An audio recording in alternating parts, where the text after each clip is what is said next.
Mag-marinate tayo ng, ayan, ulam namin ngayon ay mag-ihaw tayo ng pork. Ayan, marinate muna natin sa calamansi juice.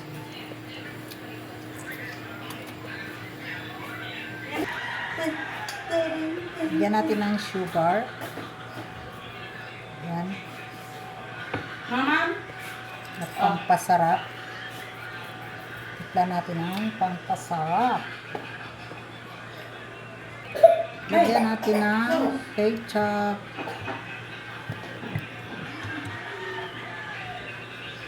Busin na natin. Paminta. Ayan. Black pepper. Ayan. Masyadong yung paminta natin. Malalaki yun. Ayan. Mikos-mikos. Ayan. Para ma-absorb ang lahat ng lasa ng ating pagtitimpla. Ayan. Mikos-mikos lang. Mikos-mikos. Ay, naku, ang laki ng toyo. Lagyan natin ng toyo. Ayan, okay. Ayan na, ang laki ng toyo. Ang bigat. Para baka matapon.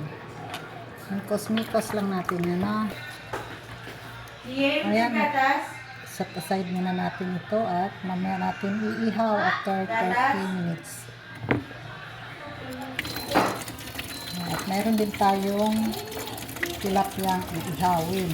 Ayan, kasama ng ating liempo. Ayan ang ulam natin ngayong tanghalian. Ang dami, oh.